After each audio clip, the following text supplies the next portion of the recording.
Question है विद्युत द्विध्रुव आघूर्ण की परिभाषा और इसका एसआई मात्रक लिखे। ठीक है, 2023 में भी आया हुआ है, 2018 में भी आया और इसके पीछे में भी आते रहता है ये ऐसा क्वेश्चन, और सभी बोर्ड में आता है। बिहार बोर्ड हो गया, यूपी बोर्ड हो गया, दिल्ली बोर्ड हो गया, ठीक है, सब में क्वेश्चन बनती है ये सब। तो चलिए, सबसे पहले आपको समझना होगा कि विद्युत द्विध्रुव किसको कहते हैं। विद्युत द्विध्रुव सिंपल सा, विद्युत द्विध्रुव। तो विद्युत द्विध्रुव होता क्या है, तो बराबर परिमाण परंतु विपरीत आवेश। बराबर परिमाण मतलब एक क्यू होगा तो ये भी क्यू होगा, लेकिन एक माइनस में तो एक प्लस में, और कम से कम दूरी पे। ठीक है, कम से कम दूरी पे। तो ऐसे निकाय को हम लोग विद्युत द्विध्रुव कहते हैं। सिंपल से इसका परिभाषा कैसे हम लोग विद्युत द्विध्रुव कह देते हैं, तो बराबर परिमाण परंतु विपरीत आवेश। मतलब बराबर परिमाण मतलब ई 10 कूलम का होगा तो ई भी आवेश 10 कूलम का होगा, ई 20 कूलम का आवेश होगा तो ई भी 20 कूलम का होगा, लेकिन एक माइनस एक क्या होगा, प्लस में होगा। तो बराबर परिमाण परंतु विपरीत आवेश, ठीक है, अल्पतम दूरी पर उपस्थित होते हैं, तो ऐसे निकाय को हम लोग क्या कह देते हैं, विद्युत द्विध्रुव कह देते हैं। ठीक है, तो अब यहाँ पे आपको बताना है कि विद्युत द्विध्रुव आघूर्ण किसको कहते हैं। तो जस्ट विद्युत द्विध्रुव से ही विद्युत द्विध्रुव आघूर्ण बना है। चलिए देखते हैं एक बार।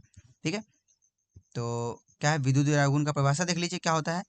तो विद्युत द्विध्रुव के किसी एक आवेश के परिमाण, मतलब यही विद्युत द्विध्रुव है, तो किसी एक आवेश के परिमाण और दोनों आवेशों के बीच की दूरी के गुणनफल को विद्युत द्विध्रुव आघूर्ण कहते हैं। जैसे देखिए यहाँ पे दो आवेश है। चलिए देखिए यहाँ पे मान लीजिए ये आवेश क्या है, माइनस क्यू है, एक आवेश क्या है, प्लस क्यू है। इसके बीच की दूरी क्या हो गया, तो ये आपका 12 हो गया। तो इसको हम लोग क्या कर देते हैं, देखिए कैसे सॉल्व करते हैं। यहाँ पे हम लोग सॉल्व करते हैं, इसका फॉर्मूला देख लेते हैं क्या हो जाएगा फॉर्मूला। देखिए क्या क्या है, तो विद्युत द्विध्रुव के, तो विद्युत द्विध्रुव यही है, विद्युत ध्रुव के किसी एक आवेश का परिमाण और उनके बीच के दूरी के गुणनफल को विद्युत द्विध्रुव आघूर्ण कहते हैं। तो इसको हम लोग P से डिनोट करते हैं, तो P वेक्टर इक्वल टू क्या हो जाएगा, एक आवेश का परिमाण क्यों और उनके बीच की दूरी 2l। तो क्या हो जाएगा, P इक्वल टू 2ql, ये भी लिखा जा सकता है। ठीक है, ये आपका विद्युत द्विध्रुव आघूर्ण का फॉर्मूला हो गया। चलिए, विद्युत द्विध्रुव आघूर्ण का मात्रक क्या हो जाएगा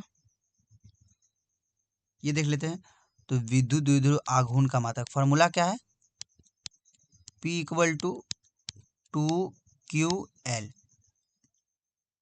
तो Q का मात्रा क्या हो जाएगा, Q का मात्रा कूलम हो जाएगा और लंबाई का मात्रा क्या हो जाएगा, मीटर हो जाएगा।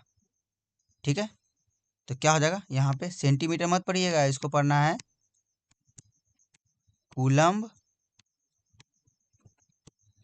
मीटर। क्या पढ़ना है, कूलम मीटर। तो विद्युत द्विध्रुव आघूर्ण का मात्रा क्या हो गया, कूलम मीटर। विद्युत द्विध्रुव आघूर्ण का बीमा क्या हो जाएगा, तो फॉर्मूला वही P इक्वल टू क्या हो जाएगा, 2ql। तो यहाँ से Q मीन्स आवेश, आवेश का बीमा क्या है AT, और लंबाई का बीमा क्या हो जाएगा L। तो विद्युत द्विध्रुव आघूर्ण का जो बीमा हो जाएगा वो क्या हो जाएगा ATL, क्या हो जाएगा ATL। ठीक है, एग्जाम में पूछा गया है क्वेश्चन।